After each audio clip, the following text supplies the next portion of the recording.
what motor is this? Just for me, you, or just for? It's the Farroni Brothers Classic Car Collectible Parts Things Museum. It's a secret warehouse nobody knows about. Frank, say hi to everybody. Hello, everybody. Okay. And his brother, Dick, how are you? How you doing? Fine. Now, these two guys, which came first, drag racing or collecting cars? Drag racing. Okay, so you guys ran a fuel car here. Just a little bit closer here, Dick. You guys ran a fuel car years and years ago. Frank was the driver, correct? He was. Oh, Dick was the driver and you were the mechanic. Yeah. My father was the crew chief. Oh my God! So this is like what year now, roughly? Well, in the 50s and 60s. All right, and of course now let's cut to the chase, because you told me this story many times. But tell me about the time you beat Don Garlett. So you're at Thompson. Yeah. Well, he had the record at 207 miles an hour, and then we went over 210, broke his speed record in 1966. So what were the words after the chute popped and you pulled in the return lane and then everything? Got down the end. Frank says, "Oh my gosh!" He said, "Man, we broke the record." He said, "We went over 210." I said, "Well, I know the car will go 225." And he said, "You're never satisfied."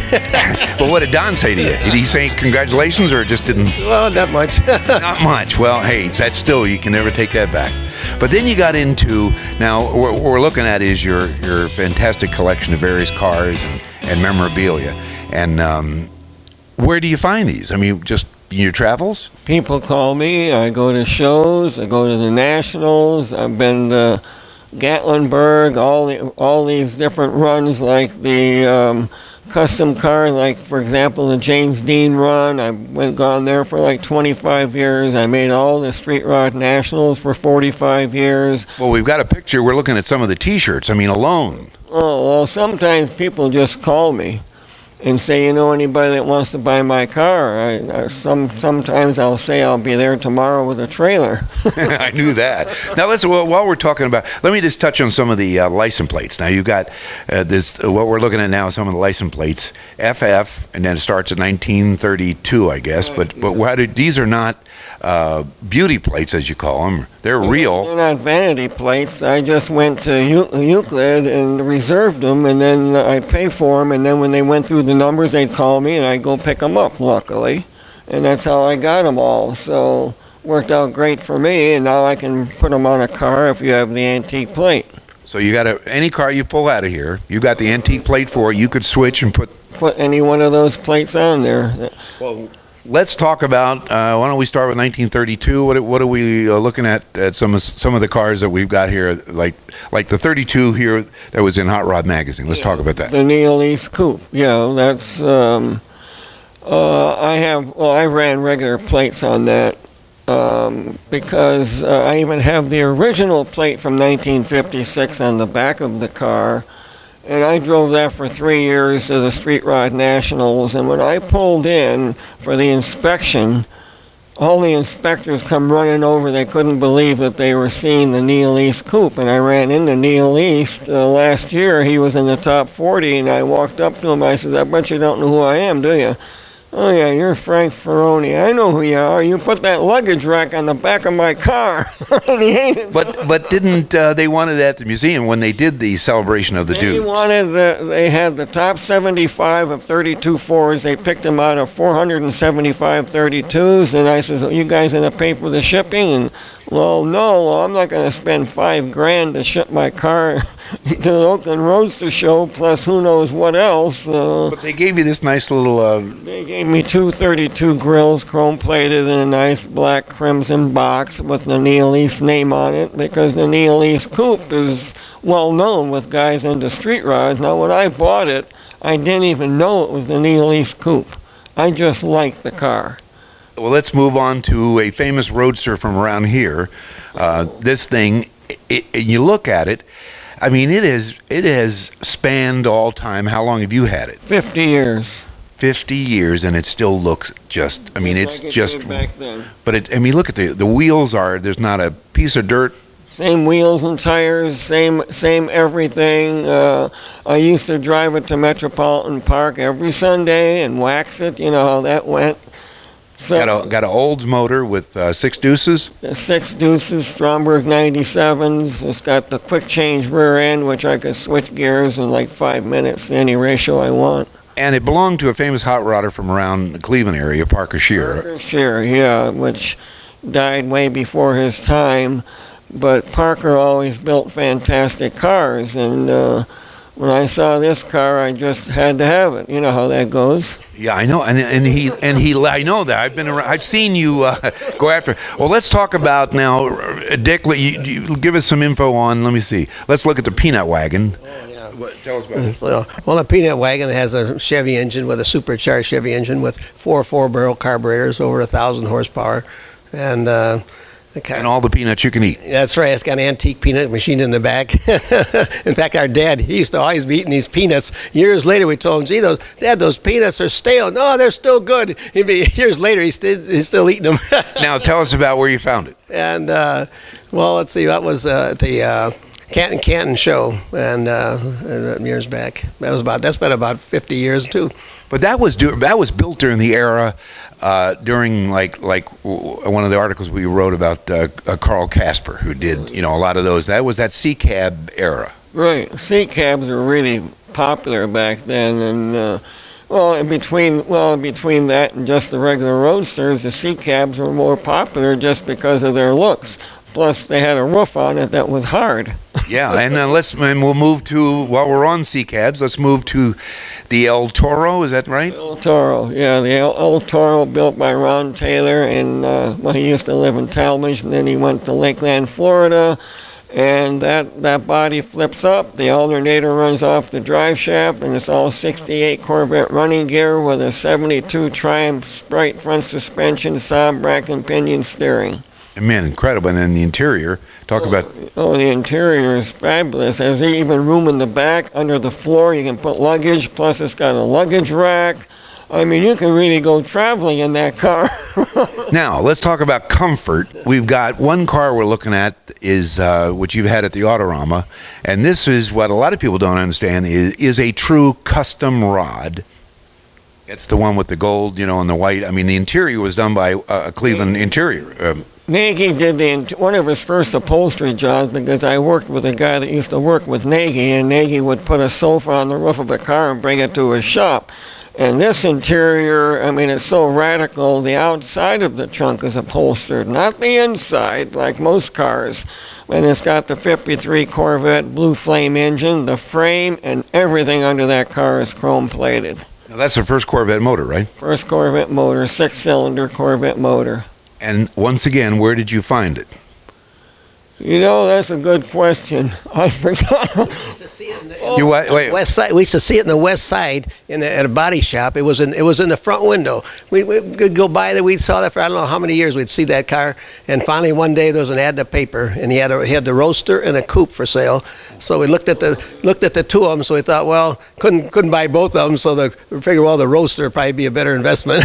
I think you did good. And then speaking of custom rods, let's move on to a custom truck. Now let's not give away the big thing yet. Let's go to the quad. We're looking at the quad headlights. What's the front end on that from? Oh, the 56 Ford pickup truck. That's it's got a Rambler grille with the Lincoln headlights slanted.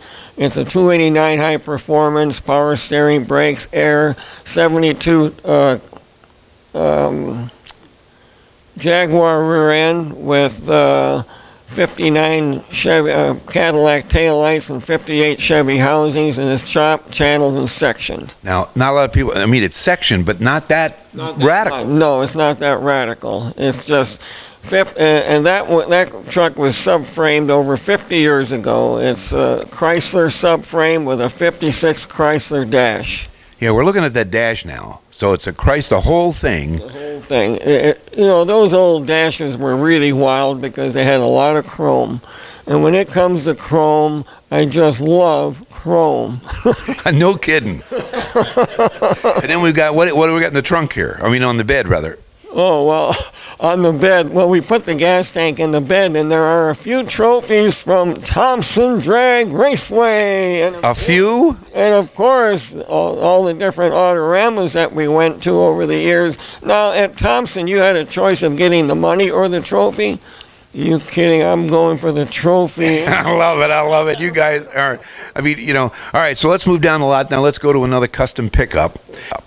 Yeah, it's a 67 Ford pickup with the 66 LTD grill and headlights. All the running gear is chrome plated, even the twin I-beams. It's got the original motor, 352, with triples off a 64 T-Bird bucket seats. In the bed itself, well, it's all full of Avon bottles, but the tonneau cover lifts up. Which they didn't, that was an option back then. They only... Yeah, they only did it once. Now, what's this stereo we're looking at? That's not just laying there. Well, it's built in. Ray Petrie bought the truck new, and it's now got 22,000 miles on it, and he was in Illinois when I bought it, so I drove it home. It's got a 3-speed with a Hurst shifter, and there's so many rare stuff on that truck, like 66 Corvette side pipes, factory spotlights. Yeah, I see this. We're looking at the factory spotlight, and then... And then on the hood is from the 67 Camaro, Tempest taillights, 56 Chrysler emblem, and plus it's got a vinyl roof. You never saw a vinyl roof on a pickup truck. Man, this thing, and then you took it to shows all over the place. It won every show it was in. Oh, my God. Actually, I bought it from Ray because I call him once a month, and he says, what I'm going to do is I'm going to take everything out of the pickup bed and put a camper in it and paint it a straight color and give it to my father. I says, you're nuts. I want to buy it. I says, are you into antiques? I says, I just bought a 32 DeSoto sedan, restored. I traded it in on that truck. You are the man. Look at to save this truck. Guess what? Years later, I found out that 32 DeSoto is so rare, I've only seen 2. Oh, my God. Well, hey, you win some, you lose some. I didn't care. I got a custom truck. Okay, now, let's see here. We've got this... What did you? It's got to be one of the lowest cars I've ever seen. What are we calling this? A low? The low par. A low par, not a Mopar, but a low par. Low par, low Mopar. It's the '66 Valiant with the slant 6, 28 miles to the gallon. I bought it in Gatlinburg, Tennessee, and drove it home. It's got 300 louvers in the hood and out. How many louvers? 300 louvers. You actually counted them. I count everything. I know. I just was making sure you're a dick. Is that true? That's right. Even the beans up there. wait. We got to. All the shells. We're gonna have to show that. They're called the shells, what? Yeah, we'll show you the beans and just how many beans are on that lantern. 24,000. You see, when I worked at White's, the last 3 years, I worked perpetual inventory. All I did was, Perpetual? yeah, I counted parts for every day. So would this put you as a bean counter? Well, that could possibly be. All right, I'm sorry about that, folks. All right, let's go back to the low, what do you call it, low par? Yeah, low par. Yeah. We got Don Gartlett's signature, it looks like. It is. It was in the show in 1991, and he even came up and said, "How'd this car get so low?" I said, "Well, after chopping the top, it's got torsion bars. Don't forget, and you can crank them way down."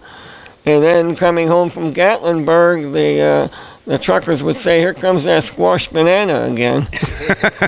Did Don remember the top end at Thompson when you beat him?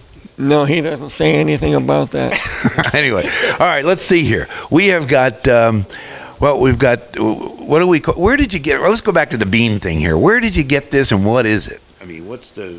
It's just an ornament, all seashells. There's, with wire in between. Can you imagine making that? They probably paid those people about a penny an hour to make that thing. Oh, I thought you were going to give me $1 per bean. That's 24,000. Well, I'll tell you, you wouldn't believe what I paid for it. Can you tell us? Yes, $75. Oh my, you are the... All right, let's look at this Deuce.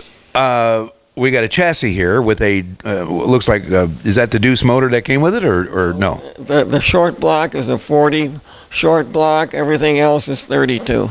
Okay, and the reason why you made it a 40, I mean, you went to the 40 rather than the Deuce. I bought it that way. The guy was wise to get rid of the 32 short block, which they didn't hold up as well as the 40 Ford would. So this was more reliable, but it still has mechanical brakes. Everything else is all 32 Ford.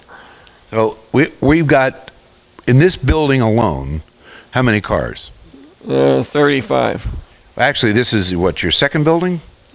Yeah. The first one was across the parking lot, right? The street, and there's one next to this building, and that's full of stuff, and everything's full. Full of stuff. Everything. Oh, we have stuff galore. I've got. Well, I know, but now across the street, your newest, semi-newest acquisition of a building is an old firehouse. Yeah, there's 10 cars in that building. Incredible. Now, there's any more buildings around here for sale that you're got your eye on? No, we have enough buildings. There's an airport, right down the street. I mean, it could be a hangar. Did you ever hear of taxes? Yeah, never mind. All right.